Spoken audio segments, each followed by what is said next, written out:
Hey folks, welcome back to yet another gallery tour of New York City. This time we will be checking out the PPOW gallery on Broadway. Disclaimer up top, you're gonna see a mix of footage from 2 different days. Today, when I went by this afternoon, and then a few days ago when I just happened upon PPOW having an opening, and I thought I'll go inside and check it out, what the heck.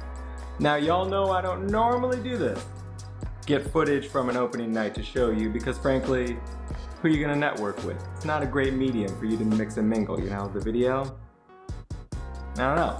So, I'd rather you just see the artwork and not get distracted by any of us art weirdos walking around, but they're relatively harmless, they're tame, they're not gonna hurt you, so I hope you will look past some of my opening night footage or maybe a little bit of distracting people in the background. But today's footage is crisp, clear, open for view. So just focus on the artwork, everything will be fine.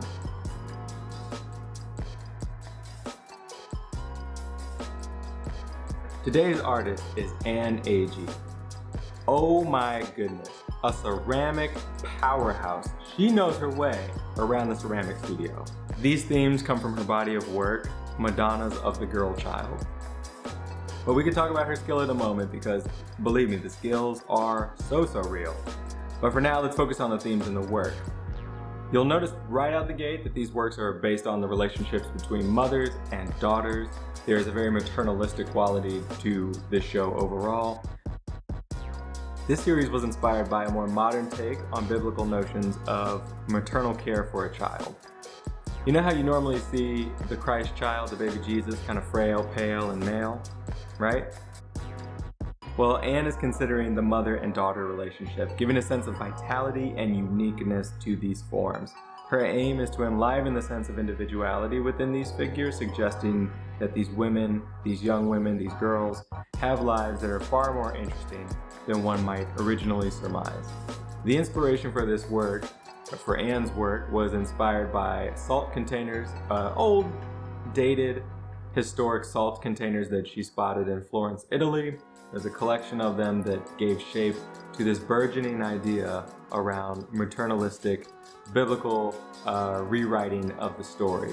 That kind of theme comes out of Florence, Italy, one of my favorite cities in the world, my second home away from home. I always say, if you have not been to Florence, Italy, and you are an artist, you know, treat yourself. There's a lot of history there, there's a lot to draw upon, and this show of Anne's is just one example of that. Now, we talk about the technique. What can I say? This gallery space is practically singing with a visual chorus of patterns, colors, and forms. Anne intentionally made all of these works in different colors, shapes, and sizes, using a variety of clays, kilns, and firing temperatures. For those of you who are not familiar with the ceramic process, a kiln is basically the ceramic oven, the thing that turns that wet clay that goes into it into the hard and brittle material that you get afterwards. It fires at very hot temperatures to get that clay to that point where it cures into the shape that we call the ware, the sculpture, the element, the result. That's what a kiln is. I figure you're watching this, you're a smart art person, but in case you're new to the ceramic party, because I know some people are just not into the clay, that's fine. Just want to let you in on that. This vast array of figures does conjure identities and emotions in my imagination that I then apply to these figures. Anne's masterful handling of the material imbues each figure with a certain personality or story behind them. Anne has exhibited with PPOW before, this now being her 3rd solo show with the gallery. And it's really great for me to see this tour de force of her ceramic range. She's got skills like I haven't seen from many people in this medium. And you know, it's nice to see someone who elevates ceramics to the artistry that they can be, because very oftentimes I feel like ceramics gets relegated to the division of like craft or earthenware, things like bowls and vessels and weed bowls and things like that. She's doing something much more interesting and evocative of an emotional narrative. It's giving thought to the idea of identity, sexuality, you know, family and virtue and this diversity of lived experiences that women and young women have, which I think is a great way to exercise ceramics to its full kind of possibility as a medium. It's really, really cool stuff. Anne is obviously a master when it comes to her ceramics, which you can see given the ranges of ways that she's used this material in her portfolio. If you go on her website, you can check out more of Anne's portfolio with, you know, a really cool range of things over the years that she's experimented with, dabbled with. I like that she's veered off from traditional ceramic artistry in some ways to create bigger shows, interesting shows, you know, intricate ideas in her work. So check out her website. I'll leave a link down below in the comments. On each of these works, you will also see a little stamp or some writing that alludes to the Agee manufacturing company. Anne created a fictitious factory that somewhat produces her works for her. It's just kind of a funny way to acknowledge that she's making all of these things very meticulously and individualistically, and the idea of pumping them out as a factory production when you can see the clear diversity and variety of shapes and forms and colors is just a funny thought to imagine that these could be mass produced in any way, shape, or form. There are more than 100 works in this show overall. Now we're gonna go from the Madonnas and the girls to Anne's hand warmer series. Now before we go in there, I want to warn you, if you are someone who has impulse control issues when it comes to buying shoes, if you're really into shoes, particularly women's shoes, high heels, maybe some flats even, you're going to want to stop the video here and turn back, because this is going to be a trigger for you if you are one click away from ordering something online. Would you just look at these? Look at the variants and the rainbow categorization, Roy G. Biv. So you might be asking yourself, hey, Alex, I thought you said you were gonna be talking about hand warmers, and yet I'm looking at shoes here.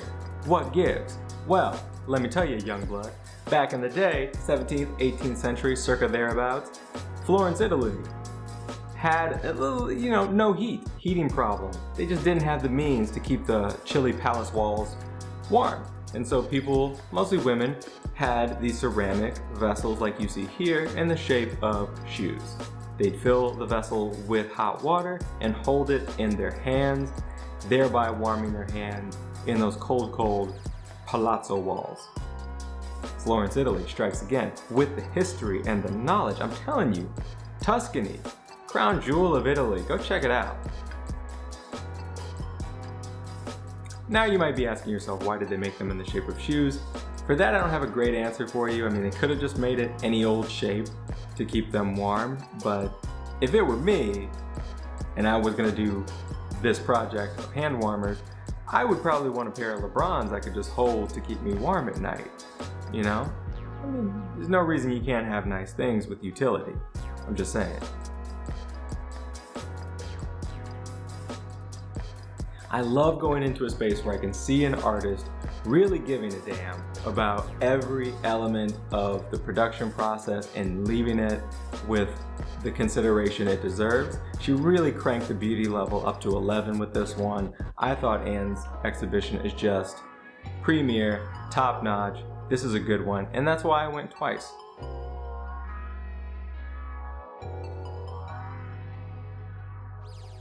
I'm also really thankful that PPOW is right in my neighborhood, because they moved from Chelsea, where they used to be on the upper floors of the building, kind of nondescript, you had to take an elevator up, and now they're on street level facing Broadway, one of the busiest streets in New York City, and hopefully that brings them a lot more attention, having those open glass windows facing out on the busy street. More people will see the work, stop in, check out the artist. It's a good move. So yeah, I'm really glad that they're a lot closer to me now.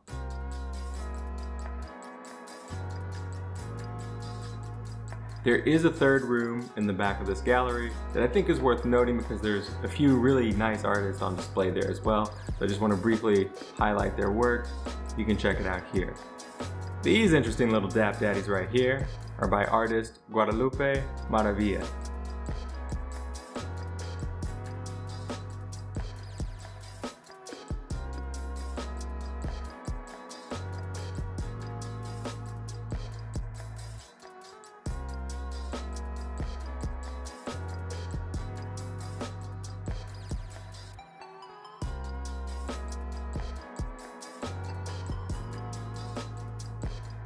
Here are several black and white photographs from photographer Carolee Schneeman.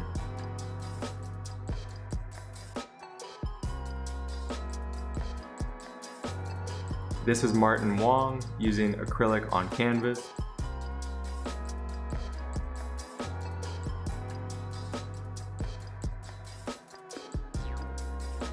I'll leave information on these artists in the description below.